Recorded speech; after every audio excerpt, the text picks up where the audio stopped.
Pas nggak kuat, ini si almarhum itu sempat ngebanting ke kanan, tapi nggak cukup. Jadi kena itu bagian sini nih bang, sebelah kiri ini pecah sampai di bagian tengah ini bang. Jadi kayak ngebuka kayak gini. Berarti dia sempat nggak sempat ngebuang, setengah badannya kelindes. Di belakangnya. Iya, turun kan dia? Iya turun. Kena kehajar gitu kelindes. Iya kelindes. Jadi ngebuka kayak gini bang. Entah itu mimpi atau gimana. Itu saya mimpi bang. Itu almarhum itu di depan saya bang. Tapi agak jauh. Dengan topi merah, dengan jaket Levi's, baju putih, terus celana pendek segini. Seperti biasanya dia. Seperti biasa. Di belakang dia tuh ada cahaya putih. Jadi kayak gelap semua. Sini tuh ada saya. Dia ngomong. Nih, dengan bibir yang agak gemeter gitu. Nih, tolongin mak gua ya. Maaf. Dia mau tidur di situ, pakai handset nih. Dia nyalain musik, pas mau terlelap, itu HP-nya itu ada yang narik bang. Jadi kabel handsetnya itu ditarik, kerasa. Dia bangun, dia duduk, itu almarhum di samping dia bang. Berarti kayak gini nih. Dia duduk kayak gini nih, almarhum di sini. Sambil palanya begini bang.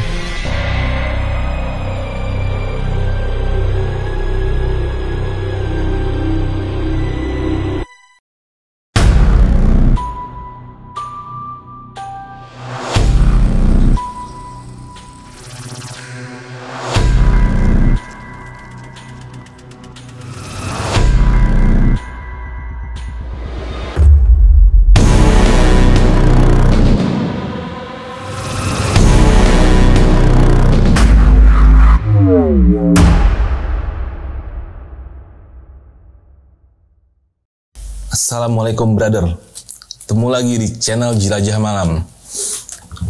Biasa kita selalu kedatangan narasumber. Malam ini narasumber ini mungkin beberapa dari kalian udah pernah ada yang lihat ya.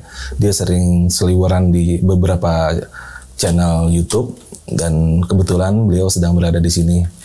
Hal yang ingin diceritakan adalah tentang bagaimana seseorang setelah kematiannya bisa dibilang ada orang yang masih menyimpan beberapa persoalan yang entah mungkin penampakannya itu perwujudan dari jin pendamping ataukah apa, gue nggak terlalu mengerti itu, tapi yang jelas hal-hal seperti itu memang ada. Walaupun dalam pemahaman gue yang namanya manusia meninggal itu sudah pasti roh kita akan balik ke atas, tapi memang pada kenyataannya masih ada beberapa yang masih mendapatkan gangguan dari sosok yang sudah meninggal karena ada beberapa permasalahan yang belum selesai.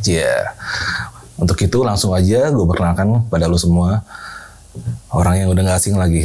Apa kabar Mas Angga? Sehat? Sehat bang. Wah bukan main, lu betah banget lu datang mulu. Apa kabar? Sehat lu? Sehat. Gimana nih? Apa namanya? Yang kali ini lu mau ceritain tentang apa sih? Temen ya, berarti ini temen lo ya? Sahabat sih bang, lebih. Sahabat malah ya, oke. Jadi lu ceritain ini awalnya gimana nih? Awalnya itu ya yang saya bilang tadi, saya temenan udah lama sama dia nih bang. Udah saling ngerti sama satu sama lain. Udah sejalan lah. Iya udah sejalan karakter dia. Kebetulan itu kenapa saya bisa temenan sama dia bang? Karena kita sama-sama suka sama satu klub bola nih bang, Persija. Oh, di Jack. Temenan, mulai nonton. Saya juga kan sempet kejadian itu kan, kita sempet nonton itu, mungkin ini nonton bola terakhir bareng almarhum ya bang. Saya nonton final Piala Presiden nih bang, di Stadion Pakansari.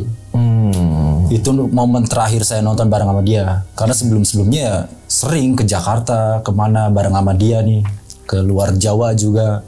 Saya habis nonton sama dia ya masih biasa bang, karena dia pribadi yang menyenangkan gitu loh, suka ngelawak. Dia orang Betawi asli, suka bercanda-bercanda gitu. Saya dapat kerjaan di luar, posisinya saya di luar, saya nggak tahu dia itu pindah. Dia pas itu ngabarin, panggilan saya kan Onge nih, gue sekarang pindah nih di Bojonggede, udah nggak di Cardena. Jadi kalau lu ntar balik ke Bogor, lu mainnya ke Bojonggede.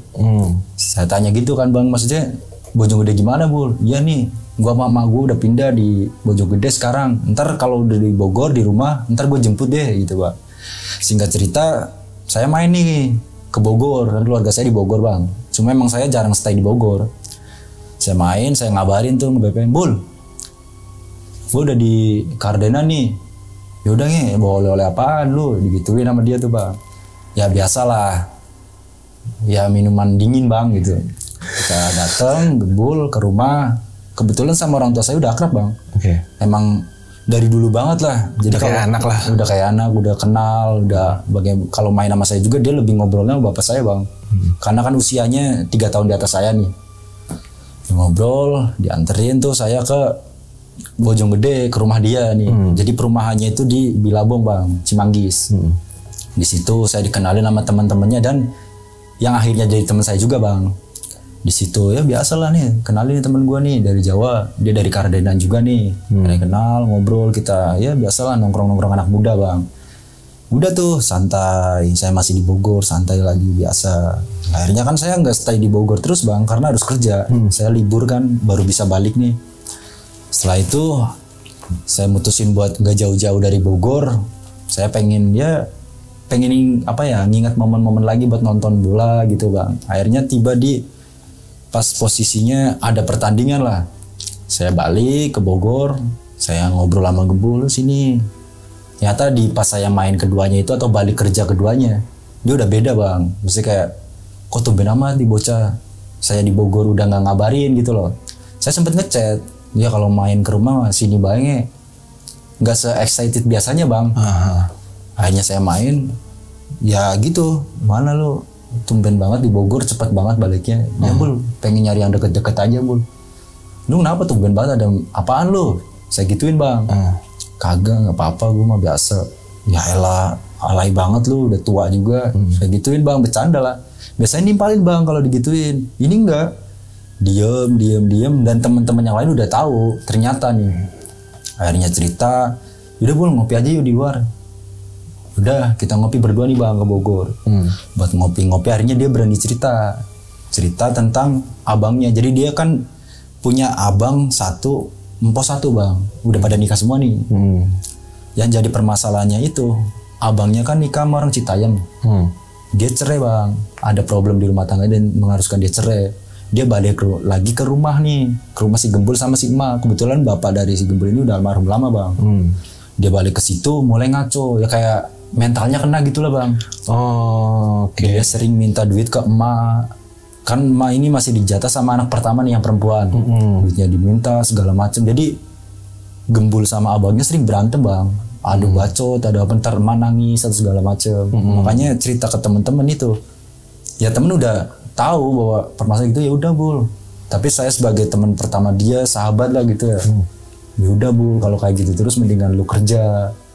Jangan di situ satu rumah. Saya nyaranin gitu bang. Cuma si Gembul ini kayak bimbang loh. Satu, kalau dia kerja mama siapa? Makanya alasan dia nggak mau kerja jauh-jauh ya kayak gitu bang. Dia ngambil serabutan, kadang markirin di Alfa, kadang nganterin anak tetangganya sekolah gitu. Dia nggak mau jauh-jauh. Baru tuh problem itu sempet, bahkan hampir dia pernah ngomong tuh hampir mau cok-cokan bang sama abangnya bang. Sampai segitunya? Sampai segitunya, karena ya mungkin udah ada sakit hati kali ya bang. Saya nggak tahu dia pernah ngomong gitu. Saya nasihatin, jangan kayak gitu Bul. Kayak gitu juga kan abang lu. Udahlah, biarin aja dia kayak gitu. Enggak, gue dari dulu aman-aman aja. Mana dulu dia nikah, emang gak diundang. Udah cabut-cabutan, giran susah kayak gini kesini lagi. Kayak gitu bang problemnya bang. Bahkan ya saking stresnya, emas sering nangis. Dia pernah kepikiran buat bang. Capek banget gue hidup kayak gini, pala gue pusing, stres. Mana emak dibikin nangis terus. Sialan tuh emang si abangnya, saya nggak bisa nyebut namanya ya bang. Jadi kayak dinasihatin juga udah bingung bang. Saya udah mentok juga saya juga. Apalagi teman-teman yang lain. Bahkan disuruh nongkrong ke yang lain nih. Kan biasanya kita ada base camp nih di Saung. Dia udah nggak mau karena temen udah males denger curhatannya gitu-gitu doang. Gitu. Curhat gitu terus nih. Ya saya juga dibilang males ya. Males karena sering. Berulang-ulang kan bosen bang akhirnya. Baru di situ dia nggak pernah mau, akhirnya kan saya ajaknya nongkrong berdua terus. Singkat cerita, posisinya itu saya mau nongkrong ke rumah si Bek. Bek ini teman kita juga, dia udah punya istri tapi. Saya mau nongkrong ke rumah Bek, saya ngechat Bek tuh. Bek ngopi lah. Akhirnya dibales, gue belum balik gawe ntar aja jam 9-an. Lo ke IB dulu deh. Akhirnya saya ke IB nih bang. Ke rumah IB duduk-duduk sambil nunggu jam 9. Bex ngabarin lagi. Udah jam 9 Bex ngabarin. Lu kesini aja gue udah balik nih. Lo mau IB kan? Iya nih Bex. Yaudah lu kesini. Jalan tuh gue dari rumah IB ke rumah Bex. Nongkrong di situ ada PS kan, dia punya PS tuh si Bex main PS. Jadi ngebuka pintu tuh langsung PS-nya di depan bang, nggak pakai alas jadi kayak pas-pasan gitu aja. Main PS, saya pikiran gebul, chat B coba B. Kasihan gue dia takut stres gitu dari kemarin kan ngeluh mulu. Saya bilang gitu. Di chat sama IB nggak dibales, di telepon nggak dibales. Saya lanjutin main PS di jam 10-an itu dia nelpon si almarhum ini bang. Kenapa B? Lu di mana Bul? Gue di rumah. Sini B. Sini B ke rumah Bex sini. Ya ntar dah gue habis makan dulu. Akhirnya kita masih main PS. Setengah jam kemudian si Gembul ini naik motor bang ke rumah si Bex. Itu lagi main PS. Dia itu dibilang beda udah beda sih bang. Dia masuk itu enggak nyapa kita. Dia jalan aja nyari ke pojokan. Jadi kan ruangan kotak kayak gini nih bang. Depan. Kita lagi main PS. Dia ke pojokan mainan HP nih. Kita ngopi ngerokok di depan PS kan. Saya ngomong, Bul, ngopi sini Bul. Ya ya elah apaan sih lu kesini? Saya gituin bang. Si B juga kan lagi megang stick tuh. Lu milih apaan Bul? Buruan nih di cup. Diem doang bang. Ya elah, ngapain sih lu diem mulu gitu? Dia udah diem bang mainan HP. Tuh Bul, lu mau ikut main gak? Dia cuma kagak gitu doang bang. Jadi kayak udah malas ngomong. Udah beda lah. Udah beda. Kita yang lanjutin lah bodo amat kan.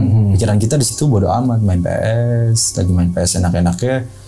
Udah biasalah mungkin setengah jam kita main PS, kita coba ngajak ngomong lagi nih bang. Nih Bul, ngopi Bul, ngerokok Bul. Jauh amat lu, gabung sini sama anak komplek. Di tahun itu kan bercandanya kayak gitu bang. Iya. Jangan ngampung mulu lu gitu. Diem bang. Biasanya dia nggak kayak gitu bang. Biasanya ya anak emak atau gimana dia kayak gitu. Masih ngebales lah. Ngebales dengan celutukan yang lucu. Itu enggak bang. Diem. Ya kita udahlah biarin bocah lagi pusing kali. Si Bex bilang gitu tuh. Ya udah kita main PS aja. Main PS di jam 11. San itu masih diem, sama sekali nggak ngopi, sama sekali nggak ngerokok bang. Diem aja sih tuh. Main handphone aja. Main handphone. Kita lagi santai. Mungkin di jam 12:30 atau jam 1 ya. Kan biasanya kita kalau di rumah Bex itu balik subuh bang. 4:30 gitu. Nungguin orang turun sholat gitu. Itu enggak bang. Di jam 1 atau 12:30 dia mutusin balik. Dia ngomong ke kita. Gue balik dulu lah. Dicelutukin sama IB nih. Kayak mak lu cantik aja Bul balik. Udah gak jawab bang. Oh gitu. Udah diem. Lu kalau ada masalah ngomong Bul. Diem bang. Dengan topi merah dibalik. Pakai jaket, celana segini, baju putih, udah jalan aja, udahlah biarin aja kita lanjut main PS, nyampe mungkin jam 4-an kan gabut bang, PS mulu bosen kan, kita pada megang HP. Pertama IB tuh 4:30 apa jam 4 itu dia megang HP di grup BBM rame bang. Yang ngabarin pertama si Ardi, si Botak nih, kita manggil si Botak ngabarin di grup, woi si Gembul mati.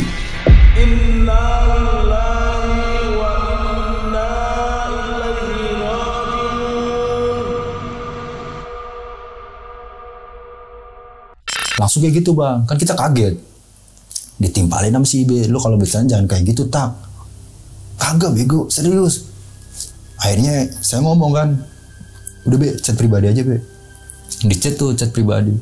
Tak lu kalau ngomong di grup, yang bener bego jangan kayak gitulah. Tuh bocah lagi banyak masalah, mungkin lu jadi kayak gitu ntar pikirannya kemana-mana lagi. Iya. Kagak Be, babak gua habis dari musola tadi kan ngumumin. Lu kalau kau percaya, tanya ada bocah yang lain. Kita chatin bang satu-satu bang yang lain. Itu udah pada kumpul di saung bang di base camp kita. Ternyata di situ udah rame kan. Lu di mana emang Be? Gua mau onge nih sama Bex di rumah Bex 5 PS. Buru lu sini di saung. Kita bertiga akhirnya naik motor satu ditigain bang ke saung. Saung ini sama rumah si almarhum ini masih satu komplek lah. Tapi kalau saung ini tuh di belakang perumahan. Karena ini kan perumahan, di dalam perumahan itu ada kampung. Di situ di depan rumah si Nesta. Kita lagi pada di bocah-bocah lagi pada situ, kita naik motor ke situ nih. Udah pada bingung bocah. Jadi di situ banyak lah teman-teman kita, ada 8-9 orang.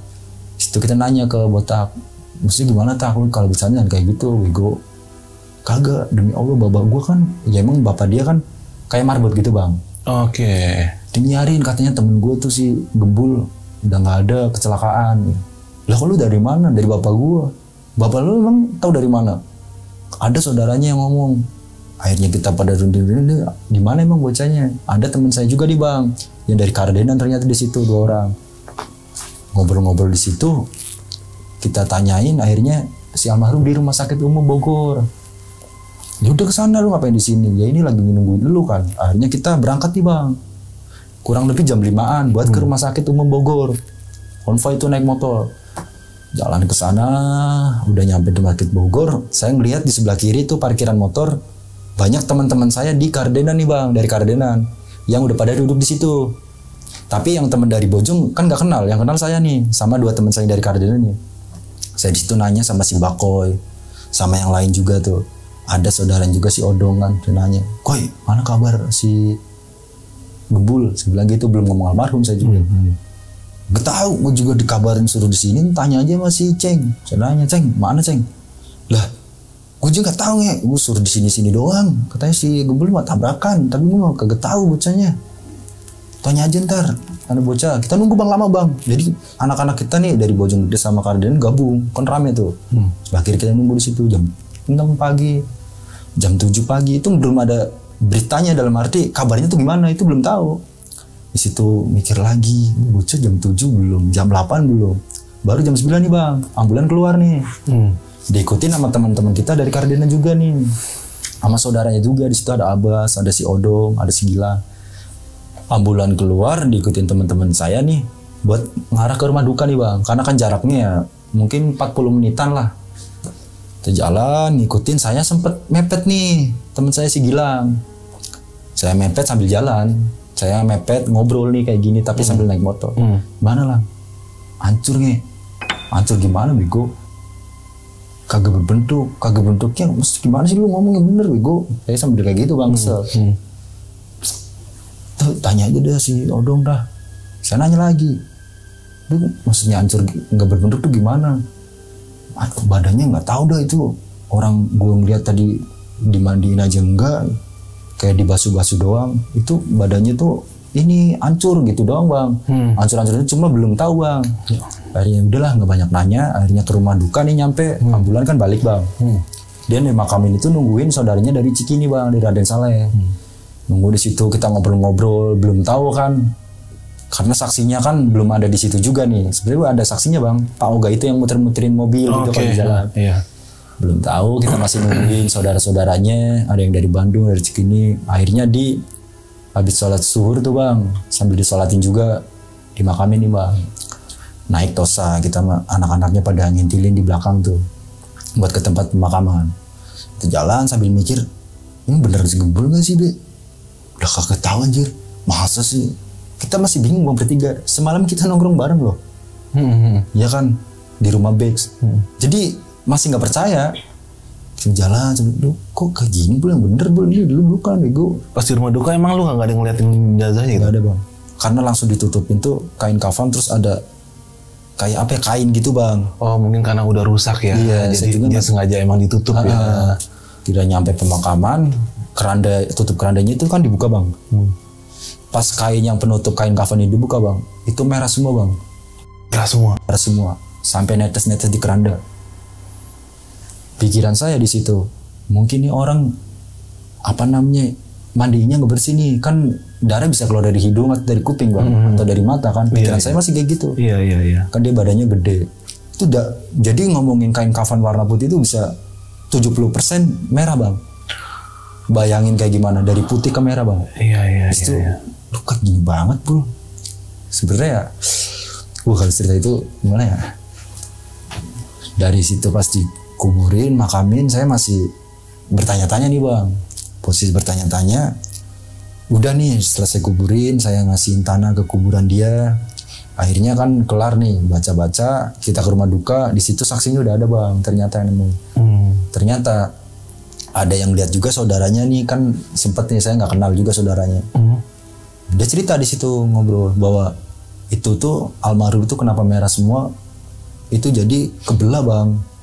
Menurut saksi ini juga, Itu almarhum itu di belakang dam. Itu kejadian truk gede itu. Kejadian itu jam 2 dini hari gitu bang. Berarti abis balik nongkrong sama lu itu? Balik gitu. Oke. Dam ini kan bawa pasir nih. Dia di belakangnya persis. Itu kan tanjakan bang. Nggak curam nggak. Cuma nanjak terus. Itu banyak. Entah itu 500 meter atau berapa itu saya kalau jarang nggak tahu itu. Maksudnya naik ya. Ini saya nggak tahu. Intinya dia di belakang nih menurut si Pak Uga ini. Dam ini nggak kuat bang. Pas nggak kuat. Ini si almarhum itu sempat ngebanting ke kanan, tapi nggak cukup. Jadi kena itu bagian sini nih bang, sebelah kiri ini pecah sampai di bagian tengah ini bang. Jadi kayak ngebuka kayak gini.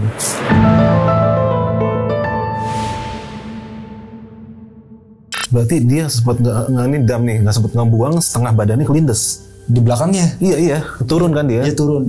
Kena kehajar gitu kelindes? Iya kelindes. Jadi ngebuka kayak gini bang. Itu alasannya dia nggak bisa dijahit. Dokter bilang kalau dijahit susah. Itu disolasi bang. Jadi badannya itu disolasi.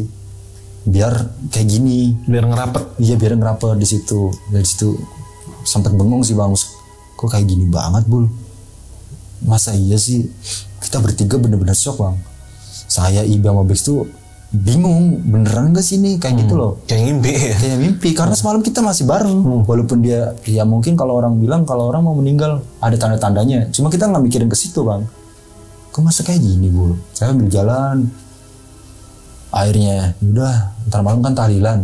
Ayo be, balik aja be, balik dulu be. Akhirnya saudara-saudaranya yang di situ, teman-teman kita dari Kardinan juga pada balik nih bang. Saya nganterin Bex dulu, habis itu Ibe, baru saya balik.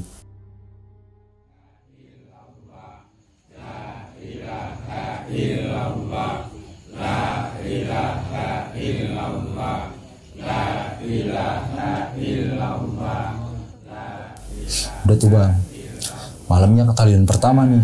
Dia tahlilan pertama pembahasannya seputar almarhum gini gitu. Sama saudaranya rame tuh bang.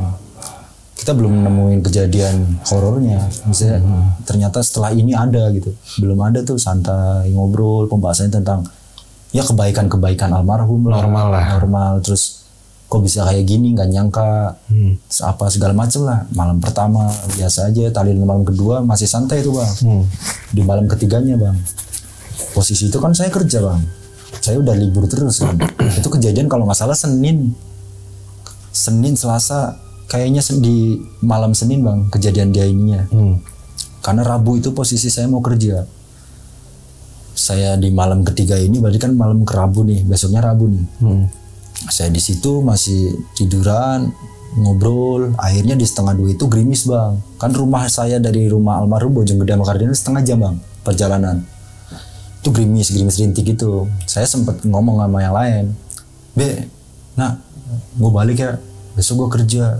Yang lain pada bilang, ya elah, nak tumben amat lu jam segini balik, digituin bang. Ya besok kerja sih. Yaudah hati-hati nih. Yang lain juga yang rumahnya deket-deket doang, yang di rumah duka bang. Kalau yang agak jauh ya balik gitu loh. Saya di situ balik, biasa saya masang handset biar nggak bete gitu bang di jalan. Saya jalan 1:30 tuh bang, gerimis-gerimis jalan. Baru keluar dari daerah Bilabong itu bang, udah masuk ke Jalan Raya Bojong. Itu motor saya mati bang. Itu kontak dari on itu ke off. Saya ngerasain berat. Cuma nggak, ya tadi saya nggak mikir apa-apa gitu intinya. Mungkin dengkul saya yang kepanjangan nih karena motor metik kan. Saya onin lagi, jalan lagi, off lagi bang. Jadi offnya tuh bukan karena mogok, tapi karena di off gitu. Di off gini. Di situ udah mulai, ya beneran gak sih? Akhirnya saya onin lagi nih buat ketiga kalinya saya jalan. Itu bener bang. Saya liatin tuh on. Jadi kayak nge-off sendiri. Kayak ada yang ngetek ya? Iya. Saya berhenti di situ, nengok kanan kiri tuh bener-bener namanya jam 2 gerimis itu sepi banget bang. Saya bilang, aduh ini kenapa sih motor? Akhirnya saya mulai dalam hati tuh ngomong, Bul jangan kayak gitulah. Jadi secara spontan aja bang, jangan kayak gitu Bul. Gue balik juga kan besok kerja. Dari kemarin udah gue temenin, ntar juga kalau ada waktu gue temenin kok Bul. Saya ngomong ngedumel sendiri bang, karena kesel. Saya jalan lagi, itu mati lagi bang. Akhirnya saya akalin. Tangan kanan saya megang gas, tangan kiri saya megang kunci. Bayangin gimana susahnya. Yoi begini. Iya. Itu real bang. Bahkan 17 kali ada bang. Gila, masih terus gitu. Masih terus. Jadi akhirnya saya akalin, saya on, saya kencengin, pok. Saya gini, jadi udah sentain bebas. Jadi tangan saya kalah. Tangan kiri saya kalah bang. Jalan mati. Akhirnya nyampe di rel kereta Bojonggede nih. Kan kalau mau ke rumah saya nih Kardenan harus lewat rel nih. Sini stasiun, ini rel nih. Saya harus lewat situ. Punya pikiran rokok habis. Saya mampir ke sebelah kiri nih bang. Berarti turunan pas sebelah kiri itu ada warung Madura bang. Saya turun di situ buat beli rokok. Ada abang ojol di sebelah kanan saya, di depan saya nih, lagi nongkrong megang HP. Saya masuk buat beli rokok. Abang ojol ini nggak tahu ngobrol sama siapa bang. Dia bilang gini, itu temennya suruh turun, kasihan kedinginan. Tapi saya nggak bang, karena saya buat ngelihat abang ojol ini, saya ketutupan sama ciki-ciki nih. Kan warung Madura ada ciki-ciki nih. Iya. Saya nggak tahu dia mau ngobrol sama saya, nggak tahu. Saya masih ini bayar rokok, saya mau nanya, dia dapat orderan. Jalan nih. Jalan, dia ngomong mau nanya cuma kan udah jalan. Akhirnya saya paksain lagi jalan, nyampe rumah masih bang, off on saya jalani ya, makanya saya bilang sampai 17 kali lebih itu ada. Setiap jalan berapa detik mati lagi, berapa detik mati lagi. Akhirnya nyampe di rumah itu ya mungkin kisaran jam 2-an lebih bang. Jam 2-an lebih kan pagar saya itu bisa kelihatan dari jalan. Saya masuk, saking capeknya saya ngebuka pintu kan, ibu saya ngebukain, saya masuk, naruh motor. Itu biasanya saya kan kamar mandi, mau cuci muka atau cuci kaki kan, saya langsung ke kamar bang. Saya tidur dan di 20 menitan tuh mau terlelap bang. Itu masuk ke entah itu mimpi atau gimana. Itu saya mimpi bang, itu almarhum itu di depan saya bang, tapi agak jauh. Dengan topi merah, dengan jaket Levi's, baju putih, terus celana pendek segini. Seperti biasanya dia. Seperti biasa. Di belakang dia tuh ada cahaya putih. Jadi kayak gelap semua. Sini tuh ada saya, dia ngomong. Dengan bibir yang agak gemeter gitu. Tolongin mak gua ya. Maaf. Saya mau ngomong gak bisa bang. Tapi saya tahu ini almarhum. Jadi dia semakin ngomong tuh kayak semakin ketarik sama cahaya putih ini bang. Itu mah bentar doang bang, sebenarnya momen itu bentar doang. Setelah dia mulai kayak hilang gitu aja, suara ngaji dari masjid. Ngaji itu saya bangun kan. Nah, ini beneran siapa sih Bul? Ya Bul, ntar gua ini sering nyengukin maklum Bul. Dalam hati saya gitu bang. Udah pagi jam 6 kan, di sebelah saya itu di depan 5 rumah ada warung juga bang, warung rokok namanya Bang Jair. Depan warung Bang Jair itu ada pos kampling nih. Pos buat bapak-bapak main catur nongkrong, biasa jaga-jaga gitu lah, jaga malam lah warga sekitar. Saya tuh mau beli kopi bang. Saya duduk itu kan di keramik nih depan buat naruh motor biasa gitu. Saya duduk dan warung Bang Jair itu kelihatan.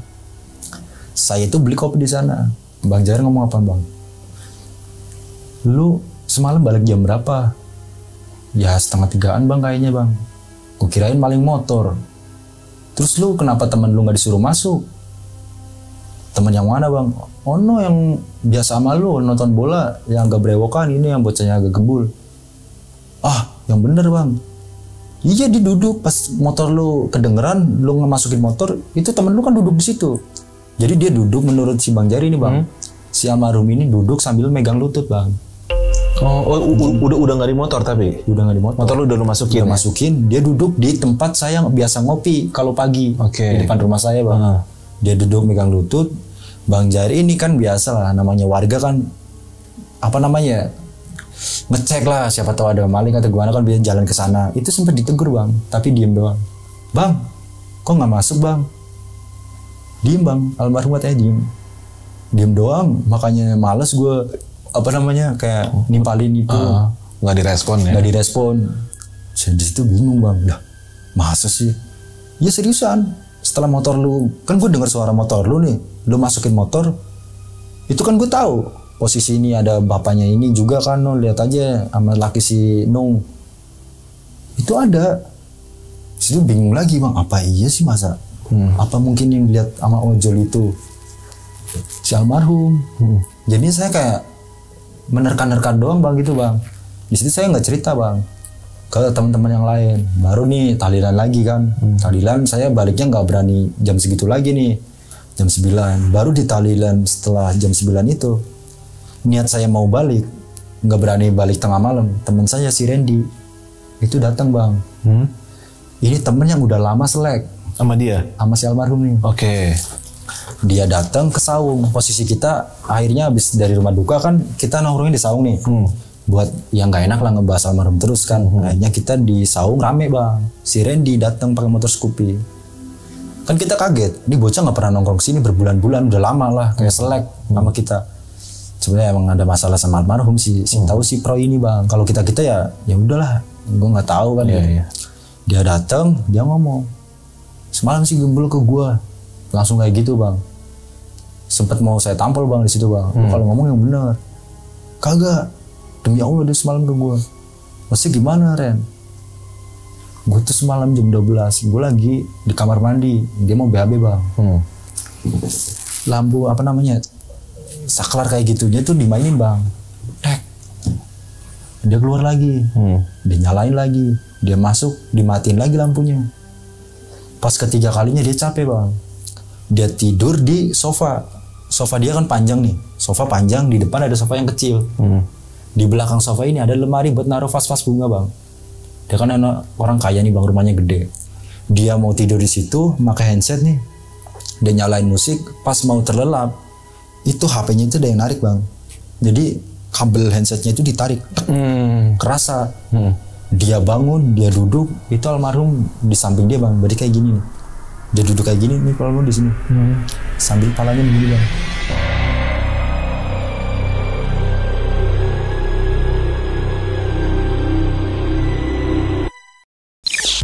Itu merah semua kata dia. Itu badannya itu merah semua bang. Dia kaget, dilempar tuh HP ke muka almarhum. Dilempar, tembus bang. Kena lemari, pecah, piar. Omnya keluar. Ada apaan Ren? Diam doang si Randy. Bilang gak apa-apa. Ponakannya juga kan dia tidur sama neneknya nih. Neneknya, tantenya, omnya, ponakannya 2. Dia udah gak punya ibu sama bapak. Akhirnya temennya nyampe pagi dan dia cerita bahwa itu almarhum. Padahal dia nggak tahu kalau almarhum itu udah meninggal atau enggak, nggak tahu ya bang. Intinya kita kan udah lost kontak lama nih sama dia. Dia tiba-tiba datang tuh cerita kayak gitu bang. Setelah dia cerita kayak gitu, yang lain masih nggak percaya dan saya masih belum ngebuka nih. Udah kita, udahlah jangan ceritain deh yang jelek-jelek kayak gitu. Akhirnya saya mulai jarang ke tahlilan bang. Di hari ke-5 ke-6 itu saya enggak bang. Saya karena kan ya dari kemarin kurang tidur juga kan. Saya mutusin nggak tahlilan nih. Nggak tahlilan saya datang lagi setelah 7 hari, berarti di 8 hari atau 9 hari saya datang lagi ke saung. Di saung baru bang, saya dengar banyak cerita nih dari yang lain. Mulai dari si Nesta ini kan rumahnya deket saung bang, buat nongkrong. Dia nggak tahlilan juga nih dari awal. Ini bocah, mainnya juga nggak di tongkrongan kita lagi gitu. Dia itu duduk di saung. Kebiasaan almarhum dulu, kalau mau nongkrong itu kan dia jalan ke saung lewat belakang bang. Selalu kayak nakut-nakutin gitu bang. Ngagetin? Iya. Dia tuh kayak gini. Si Nesta masih nengok kanan kiri tuh nggak ada. Pas keduanya, itu tangan almarhum itu di bambu bang. Jadi almarhum sama mukanya tapi tangannya kayak nyenderin kayak gini loh. Ke saung. Mukanya yang hancur gitu dia lari. Baru setelah dia lari, dia masuk ke dalam kan dari jendela rumah dia lah, ngarah ke saung kedengaran bang. Dia udah takut tapi masih kepo kata dia. Itu masih ada ngeliatin begini. Masih ada. Palanya tuh tengkleng. Dia juga sakit. Dia neror itu. Saya cerita lagi kan berversi dari si IB juga dapat cerita, ngobrol lagi banyak ya gue. Kemarin aja lo lihat Satpam Oasis. Jadi kan Oasis ini kan perumahan bang yang saya jelaskan tadi. Masih kompleknya almarhum lah. Punya 2 satpam nih security. Yang satu tahu nih kalau almarhum ini udah meninggal, tapi yang satu enggak. Dan giliran itu yang jaga yang nggak tahu bang. Pas dia tidur itu kan kayak balik cuma nggak ada tutupnya bang. Di belakangnya ada pohon singkong nih pagar, pakainya pohon singkong tapi pagarnya. Almarhum dari belakang bang katanya minta rokok. Itu menurut si IB. Jadi bang bagi rokok bang. Bagi rokok bang. Ini udah kan dia ngasih rokok tapi nggak tahu sosoknya. Intinya dia minta rokok, temen lu tuh yang biasa nongkrong di belakang. Cerita sama si B gitu. Masa sih B? Iya tahu udah banyak banget, lalu sendiri gue mah kagak ada. Si B coba si B kabarin. Si B kan dia kerja juga, baliknya malam, jarang tahlilan bang. Udah di situ kita pada ngabarin. Baik juga pas itu di hari ke-10-nya atau ke-11 itu. Besok harinya lagi dia datang, dia cerita bang. Bapaknya si Bek ini biasa apa namanya? Kan dia usaha sayur nih. Dia bisa beli tuh di Pasar Anyar. Di Pasar Anyar ini dia kan kalau beli itu jam 3 pagi bang. Dan lewat jalur itu. Dia ngomong sama si Bek. Yan, kan namanya Adrian. No temen lu di ngajiin apa kasihan. Bapak kemarin belanja sayur, lihat temen lu di situ di depan butik. Temen yang mana pak? Itu yang kemarin kata lu kecelakaan gitu. Jadi bapaknya si B gini bang, ngelihat almarhum itu duduk di tempat kecelakaan bang, di depan butik. Di lokasi kecelakaan. Di lokasi kecelakaan lagi duduk, kan bapaknya Bek dia tahu, dia tahu bisa. Dia ngomong kayak gitu, datangin ke situ, baru tuh Bek cerita bang. Baru si Abbas itu kan sama almarhum umurnya sama nih bang. Akhirnya kita ngobrol, kumpulin bocah-bocah, setelah berapa hari kumpulin nih. Kumpulin di situ buat ngebahas nih apa sih yang jadi kayak gini. Dan jalannya apa? Dan akhirnya kita buat PT-PT bang. Satu orang ada yang ngasih 15, ada yang 20 buat beli kembang sama air mawar. Kita datang ke lokasi kejadian. Akhirnya kita PT-PT, kita jalan ke situ kisaran jam 1 tuh bang, karena agak sepi tuh jalur. Kita ke situ, kita baca-baca sambil nebarin kembang gitu. Teman saya si Ajis kesurupan bang. Di situ duduk meluk lutut, nangis. Cuma dia nggak berontak, surupnya itu nggak berontak, duduk nangis. Saya tahu kan, Jis yang bener lu jangan bercanda bego di sini. Sama bang, soalnya teman-teman saya itu konyol-konyol gitu. Sangkain bercandaan. Bercanda itu enggak bang, nggak direspon. Kita tarik-tarik juga enggak mas. Anjir, beneran kesurupan si Ajis. Jis, bego lu jangan kayak gitu, gitu nama yang lain. Ngerespon bang, beneran kesurupan. Akhirnya, nah lu kan bapaknya guru ngaji, coba dah sembuhin gitu. Set nyembuhnya gimana ini? Lu kan maksudnya dia lebih agamanya di atas kita gitu bang, karena dia anak ustad. Coba biasanya apa gitu bapak lu hari baca-bacain sembuh bang. Baca sembuh, udah dong kirain kita udah nih clear nih. Setelah itu clear, udah tuh saya jarang nongkrong lagi di situ. Saya nongkrongnya masih jarang bang, nggak tiap hari gitu loh. Saya nongkrong 2 minggu kemudian, berarti kan di hari mungkin hampir sebulan itu saya nongkrong lagi situ, itu denger kabar lebih lucu lagi bang. Kenapa tuh? Si Pro ini ngomong bang, si Pro ini ngomong cerita sama yang lain pas itu. Akhirnya saya ngebuka juga cerita. Yang lain ngecengin si Pro. Saya nggak tahu ceritanya bang. Si lain-lain cerita, si Aji, si Botak ngomong, lu nggak tahu nggak masalah kemarin? Si Gembul masih ini gue masih gimana jangan ngomong dulu, pengen disamperin. Kagak. Si Pro kan stroke ringan 3 hari. Gara-gara apa nih bang? Tanya aja bocahnya. Saya tanya kan bang. Jadi rumah dia kan rolling door nih bang. Dia jualan juga nih rokok. Rolling door buat rokok. Dia di sini. Itu 2:30 bang kejadian menurut si Pro. Itu pintunya tuh ada yang ngetuk-ngetuk bang. Pintu rolling door. Tak. Dia tahu nih karena udah dapat cerita-cerita dari yang lain. Entah dari Satpam Oasis, entah dari yang lain yang pernah ini kayak pacarnya si Dewi. Dia udah tahu cerita dan dia tahu ini almarhum yang datang. Tapi dia apa? Kepo. Dia ngebuka apa namanya hordeng kayak gini, lihat almarhum tengkleng kayak gini. Bang, beli rokok bang. Itu tiba-tiba kata dia bang, badan dia tuh ngelit sendiri bang. Itu yang aneh. Jadi tiba-tiba leher dia tuh kayak gini sendiri. Jadi apa ya jelasinnya? Tangannya tuh tiba-tiba kayak gini.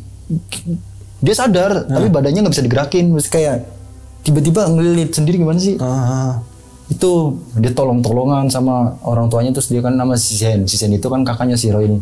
Dia tuh, bang tolong bang. Jadi badannya tuh ngelilit bang. Oke. Di dini hari itu juga kejadian itu kan sempat kirain kesurupan. Tanyain, enggak bang. Jadi dianya tuh dia sadar, dia bisa ngomong, tapi badannya enggak, kayak ada yang ngegerakin aja, ngelit kayak gitu. Akhirnya dibawa ke rumah sakit bang, besoknya 3 hari, stroke ringan kata dia. Katanya stroke ringan? Iya badannya tuh mencong gini-gini. Jadi kan saya antara takut sama lucu. Ku bahasa sih. Apa iya ya? Iya, demi Allah nggak sumpah. Tiba-tiba badan gue kayak muter sendiri. Gue aja nggak tahu. Pala gue tengkleng begini. Mulut gue menyon. Dia ngomong kayak gitu lah. Emang kenapa? Padahal gak ada si almarhum apa ya? Tapi nggak tahu kata si dokter sih gue stroke ringan gitu. Itu dari cerita kayak gitu. Baru saya juga cerita bang tentang dia datang ke gue gini. Ya barulah mulai pada ngebuka. Ada yang paling lucu itu di situ kan ada si Dewi nih, teman kita juga nih tongkrongan. Pacarnya kan dari luar Bogor kan, dia datang di situ buat ngapel. Berhentinya di deket saung, karena saung ini kan ada akses jalan setapak gitu bang. Dia berdiri di situ. Rumah si Dewi agak masuk ke dalam. Dia nungguin di situ. Dia tepuk dari belakang bang. Bang, pas nengok si almarhum. Dia lari, motornya ditinggal. Terus ada lagi tuh yang tukang some yang pakai sepeda bang. Beli di situ juga. Kalau ini sih versi dari teman-teman saya yang anak situ bang. Karena saya kan Kardena nih.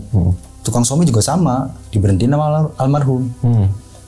Minta some, baru itu ngewujudin penampakan dia yang hancur. Akhirnya setelah kayak gituan kumpulin lagi bocah, nih kok kayak gini terus beneran gak sih? Cuma emang gak ngeganggu kita lagi bang, tapi beberapa yang di situ-situ loh.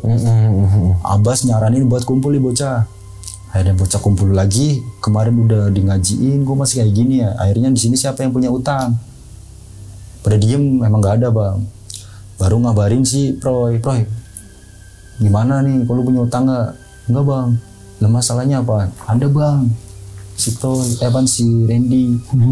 Kayaknya dia punya masalah dulu makanya selek. Jadi si Randy ini suka sama perempuan. Si perempuan ini dipacarin sama si almarhum bang dulu lah. Jadi ya bikin selek lah. Dari situ si Randy dikabarin buat datang ngobrol sama Abbas, nggak tahu ngobrol apaan. Akhirnya clear, kita rame-rame ke rumah si emak bang. Ya mungkin sebelum 40 hari lah, sebulanan atau 4 minggu ya. Kita ke rumah emak, ya ketemu abangnya si almarhum. Santai bang. Makanya kadang yang diceritain sama almarhum atau kayak gini beda gitu loh. Ya abangnya santai. Bang, kenapa Bas? Malah ngapain? Emak itu masih nangis bang. Selama almarhum meninggal itu dia nangis terus tiap hari, kata si abangnya. Akhirnya Abbas masuk, saya di depan nih ngobrol sama abangnya, rame bocah-bocah. Ngegerung.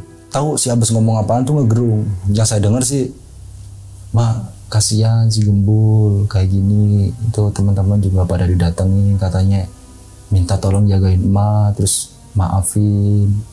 Kalau emak nggak ikhlas ya kasihan juga si Gembul digituin bang. Gerung bang. Ya terserah emak kalau emang sayang. Jadi dia masih megangin barang-barang almarhum. Akhirnya dari situ dia ngomong gitu, kita keluar, "Kenapa bang?" Ya juga ada cerita, cuma dia nggak ngomong. Dia kemarin juga si Gembul kesini terus kok tiap malam. Cuma kan udah biarin, kadang dia ada duduk di situ. Kadang di kamar mandi, ada yang mandi, gayungnya udah ada isinya gitu. Kayak gitu bang, menurut abangnya. Kayak kerendeman cerita si abang.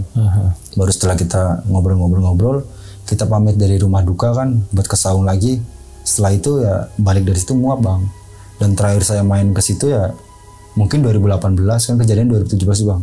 Ternyata emak ini udah pindah bang, rumahnya kosong sekarang di Bojonggede. Mama bangnya itu udah pindah. Katanya sih, menurut teman saya yang di situ botak bilang udah dibawa mempoknya di Jakarta. Jadi rumahnya sampai sekarang kosong. Oh gitu. Ya, details bang. Oh, berarti nggak mungkin kalau gue sih dengan ceritanya ini kemungkinan besar dari ibunya yang terus menangisin dia. Akhirnya kan ibaratnya kasihan yang sudah meninggal tuh ditangisin, kan mereka juga itu loh. Jadi dia kayak berat ya kan? Iya, sama kayak saling berat melepaskan bang. Dari sosok almarhum sendiri selalu datangnya kayak minta maaf, kadang rokok, minta maaf, tolong gitu bang. Ya mungkin satu sisi juga ya kan, kita diajarkan di Islam memang kalau emang ini jenazah sebisa mungkin jangan sampai ditangisin gitu. Iya. Tuh makanya kan salah satunya kenapa perempuan dilarang ke makam ya, karena itu lebih nggak bisa nahan emosi kan. Kasihan. Ya mungkin ya kalau menurut gue sih ya, begonya gue ya mungkin karena ibunya yang terlalu apa ya, meratapi lah, jadi akhirnya dia pun kayak berat, akhirnya Ya mungkin salah satunya mungkin kalau yang mungkin gue so tahu nih ya kalau yang ganggu yang kayak tukang itu sih itu mungkin yang adalah jin yang ambil kesempatan ya kan atau apa ya mungkin. Tapi kalau ini sih emang seharusnya juga ibunya lebih bisa ikhlas sih, jadi nggak segitunya banget. Nah itu gokil ya. Lu ngalamin juga tuh. Lu ngalamin juga itu? Ngalamin, cuma alhamdulillahnya ke saya itu sosoknya nggak hancur kayak pas itu bang. Oh gitu. Itu aja mimpi doang, terus ya tadi dibikin kesel. Yang saya bilang ya buat penonton mau percaya atau enggak ya, yang saya alami kayak gitu. Itu motor bener off sendiri bang. Terus pas di Madura itu abang ojol ngomong itu temennya suruh turun kasihan. Saya kan bingung juga. Lu tadinya nggak ngeh dia ngomongin apa, pas sudah ngerunutin inget yang kemarin itu. Karena posisinya kan saya ngadep Madura, ini Ciki nih bang. Dia duduk di sebelah sana. Jadi kalau saya ngadep ke sini saya nggak kelihatan nih abang. Iya, ketutupan Ciki. Kayak gitu. Makanya pas mau nanya, mesti temen gimana sih? Saya juga sempat ngeganjel nih, ke motor mati mulu, dan secara logika nggak mungkin gitu aja. Sempat nyambungin, kok kayak gini Bul. Dalam hati kan sempat ngomong, jangan kayak gitu Bul. Berat bang, cuma saya masalah berat nggak masalah. Yang penting motor jangan sampai mati gitu loh. Ini matiin, akhirnya kayak ngedumel. Rasa takut itu jadi rasa kesel. Jadi jengkel. Iya, itu. Terus keduanya dikuatin sama Bang Jair. Yang dia bilang karena gimana? Dia kenal secara nama sih mungkin enggak. Tapi dia kenal itu teman saya bang. Karena nonton sering bareng lah. Nonton Persija kan sering. Ntar ngobrol sama tetangga saya gitu juga kan. Ya nontonnya mana busnya pada kumpul mana ya? Oh no bang, Lamer Kardenan biasa nih melawan ini menang lah, kayak gitu bang, adu bacot gitu. Iya. Viking nih gue apa segala macam gitu. Ya elah cemen, gue ini gitu. Banyak kisahnya sama dia. Berarti mungkin ya yang lu dengar mungkin hanya sebagian cerita dari yang ketemu, mungkin ada lagi yang juga lu nggak tahu ya kan? Terus saya mau ngebawain aja, sempat nanya-nanya ke teman. Dulu si Gembul gimana sih awalnya, maksudnya teror apa aja gitu bang. Makanya kalau ngomongin saya ceritanya tadi nggak terlalu runut gitu ya, karena saya ngambil di beberapa versi dari cerita ke cerita gitu. Iya. Karena saya bukan orang situ nih, saya di Kardenan. Kalau di Kardenan saya juga nggak tahu ceritanya karena saya nggak main di Kardenan. Saya bilang saya ke Jakarta, saya kerja Jakarta, keluar kota gitu. Itu sampai akhirnya menurut teman-teman yang di lingkupnya dia, penampakan si almarhum ini berakhirnya pas kapan? Selama 40 harian. 40 harian ya? 40 harian. Bener-bener nguap gitu aja. Udah nggak ada kabar. Tahu. Cuma kalau kayak pedagang yang kayak Somai tadi, yang orang-orang random pernah, terus pacar si Dewi pernah, terus security yang nggak tahu juga pernah gitu. Cuma kalau security itu nggak ditampakin sosoknya. Cuma kayak siluet doang minta rokok. Baru dia cerita ke security yang satunya. Cerita bahwa ini kemarin minta rokok ini nih. Baru nyebar kan, rame namanya di kampung kan. Nyebar gitu. Beruntung lah dia nggak tahu itu udah meninggal, jadi santai ya. Bro, gini bro. Jadi ini ada pelajaran ya kalau buat gue yang bisa gue ambil dari kisah ini. Apapun itu yang namanya sebuah kematian, kita sedih wajar, itu manusiawi. Tapi nggak boleh juga kita menanggapinya secara berlebihan, karena kasihan si almarhum gitu loh. Ya itu pun di agama kita memang sudah mengajarkan untuk kalau bisa jangan ya sedih pasti, ya kan nggak mungkin nggak sedih, tapi jangan seperti itu juga, karena ya kita harus ikhlas lah. Dengan ikhlas ya almarhum pun akan jadinya enteng ya kan, jadinya ringan. Oke deh gitu, gue udah kayak kiai nih. intinya sih begitu. Wow, ini cerita keren. Dan bro, ini sebelum gue tutup, ada yang mau lo sampaikan nggak nih buat yang pada nonton nih? Ya mestinya kalau ada temen yang lagi ada masalah nih, ya coba dengerin lah, walaupun nggak bisa ngasih solusi kan. Kadang cowok paling susah buat menceritakan bang, lebih suka dipendem. Jadi buat cowok-cowok ya nggak apa-apa, udah ceritain aja biar ngurangin beban, daripada akhirnya jadi masalah, problem, banyak pikiran, terjadi hal-hal kayak gitu sih bang. Iya benar-benar, karena saat kita mendam sendiri lama-lama gangguannya ke mental ya kan. Keluar apa namanya ya, kayak ruangnya itu udah nggak cukup buat itu. Dan takdir ya emang takdir, cuma kan balik lagi kita harus tetap positif nanggepin sesuatu yang kadang bikin down gitu loh. Iya, semua masalah tuh kalau kita tenang ada jalan keluarnya lah. Oke deh brother, kalau gitu gua sudahin dulu episode ini, Bro. Buat lu semua yang pada pengen cerita kayak brother satu ini, lu bisa voice note ke nomor ini, ceritanya gimana, nanti kita dengerin. Kalau memang oke, kita hubungin balik. Lu bisa datang ke studio atau kita yang datengin ke rumah lu. Asik gak tuh? Dan gue Arfi dari Jajah Malam undur diri, dan juga Mas Angga undur diri juga. Sampai ketemu di episode selanjutnya. Assalamualaikum warahmatullahi wabarakatuh.